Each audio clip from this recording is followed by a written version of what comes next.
بسم اللہ الرحمن الرحیم السلام علیکم۔ و اما اور رہا وہ بندہ من آمنہ جو ایمان لایا و عاملہ اور عمل کیے اس نے صالحا نیک، اور وہ بندے جو ایمان لائیں گے، مسلمان بن جائیں گے، موحد بن جائیں گے اور نیک عمل کریں گے، فلہ پس اس کے لیے جزاء الحسنی بہت اچھا بدلہ ہوگا، ہم اس کے ساتھ بہت حسن سلوک سے کام لیں گے۔ وسنقول اور ان قریب ہم کہیں گے لہو اس کے لیے من امرنا اپنے حکم سے، یسرا آسانی، ہم اس کے لیے آسانی کریں گے۔ جو بندہ مومن ہے وہ ہماری اب سلطنت میں آ گیا ہے تو اس کے لیے ہم بڑی آسانیاں مہیا کر دیں گے۔ یہ بات مسلمان بادشاہ تھے اور انہوں نے یہ اسلام کے لیے جو ہے فراخ دلی کا مظاہرہ کیا، اور کافروں کے لیے انہوں نے شدت اختیار کی کہ جو کفر پر رہیں گے ہم ان کو سختی میں رکھیں گے، اور جو مسلمان بن جائیں گے ان کے لیے ہم جو ہے آسانیاں مہیا کر دیں گے،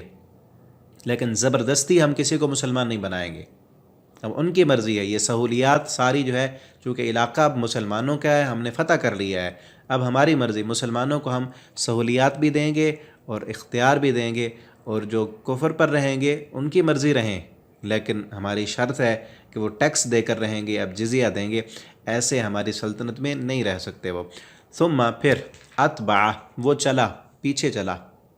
سببا اختیار کے، کیا مطلب کہ اب اس نے دوسرا ساز و سامان اختیار کیا اور فوج تیار کی اور اسلحہ تیار کیا، اور ایک دوسری مہم پر وہ چل پڑا، حتیٰ یہاں تک کہ اذا بلغ جب وہ پہنچا مطلع الشمس، مطلع کہتے ہیں طلوع ہونے کی جگہ، الشمس سورج کے طلوع ہونے کی جگہ، وہاں تک انہوں نے یہ اپنے ذہن میں یہ سوچا کہ یہاں تک مغرب تک جتنے بھی علاقے تھے ہم نے فتح کر لیے ہیں۔ اب وہ واپس چلے مشرق کی طرف، اور چلتے چلتے کئی سمندروں، دریاؤں اور علاقوں کو عبور کرتے ہوئے، کئی بادشاہوں کو شکست دیتے ہوئے وہ جو ہے سورج کے طلوع ہونے کی جگہ پر پہنچ گئے۔ واجدہ اور پایا وہاں پر تطلع کہ سورج طلوع ہو رہا تھا، علی قوم ایسے قوم پر، لم نجعل لہم کہ نہیں بنایا تھا ان کے لیے، من دونہا اس کے سوا، سترہ کوئی پردہ، کہ ایسی قوم تھی وہاں پر کہ جن کے درمیان اور ان کے درمیان درمیان میں کوئی پردہ نہیں تھا۔ کذالک اسی طرح، وقد اور تحقیق، احاطنا احاطہ کیا ہم نے، بما لدیہ جو اس کے آگے تھا، خبرا علم کے اعتبار سے۔ اللہ تعالیٰ فرماتے ہیں اس کے آگے، اس کے علاوہ اور بھی جو قومیں تھیں ہم نے اس ذوالقرنین کو ان کے بھی خبر عطا کر دی تھی ہم نے۔ ثم پھر اتبع وہ چلا، سببا ایک اور راہ پر، اور سامان اور ساز و سامان اور اختیار اس نے اکٹھے کیے، فوج تیار کی اور دوسری مہم پر وہ چل پڑا، حتیٰ یہاں تک کہ اذا بلغ جب وہ پہنچا، بین السدین دو دیواروں کے درمیان، وجدہ اور اس نے پایا، من دونہما ان دونوں کے درمیان، قومن ایسی قوم کو، اور یہاں صد اصل دیوار کو کہتے ہیں، اور دیواروں سے مراد ہے پہاڑی سلسلے، دو پہاڑی سلسلے تھے، اور اس کے درمیان وادی میں ایک قوم آباد تھی،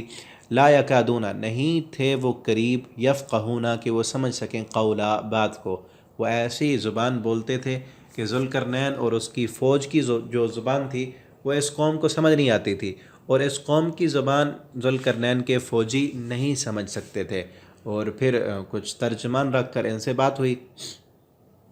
یعنی غیر متمدن قوم تھی، ان کو ان کی زبان نہیں آتی تھی اور ان کو ان کی زبان بھی نہیں آتی تھی، لیکن قوم اب فتح ہو چکی تھی، وہ علاقہ فتح ہو چکا تھا۔ قالو وہ سب کہنے لگے، یا ذوالقرنین اے ذوالقرنین، انا بے شک، یاجوج و ماجوج، یاجوج اور ماجوج یہ ایک قوم کا نام ہے، یاجوج اور ماجوج وہ مفسدون فی الارض فساد کرتے ہیں زمین میں، اور یہ بہت فسادی قوم تھی، اور ان کا جو پیشہ تھا وہ لوٹ مار تھا، وہ آتے تھے بازاروں پر اور وادیوں پر حملہ آور ہوتے تھے، جو کچھ ملتا وہ لوٹ کر لے جاتے اور کھاتے، جیسے وہ ختم ہوتا دوبارہ آ جاتے۔ مفسدون فی الارض وہ فساد کرتے ہیں زمین میں، فہل پس کیا، نجعل ہم بنائیں، لکا آپ کے لیے، خرجا خراج ٹیکس، ہم آپ کو ٹیکس دیں کہ ان سب لوگوں سے ٹیکس لے کر ہم آپ کو دیتے ہیں۔ انہوں نے دیکھا نا کہ بہت اچھا حکمران ہے اور مسلمانوں کے لیے بہت سہولیات دیتا ہے، اور بہت سارے علاقے اس نے فتح بھی کیے ہیں، اور فوجی قوت بھی ہے، طاقت بھی ہے، اللہ نے بادشاہت بھی دی ہے، تو اس وادی کے رہنے والے بڑے بڑے سردار آ کر کہنے لگے کہ یہ جو ہمارے ساتھ ایک قوم ہے اور پہاڑوں کے درمیان جو وادی تھی نا، اس سے سائڈ پر ایک قوم رہتی تھی، اور ان پہاڑوں کے درمیان سے وہ اس گزرگاہ سے وہ گزر کر آتے، اس شہر پر حملہ آور ہو جاتے۔ تو انہوں نے کہا ہم آپ کو ٹیکس دیتے ہیں اس بات پر انت جعلا کہ تو بنا دے بیننا ہمارے درمیان و بینہم اور ان کے درمیان صدا ایک دیوار،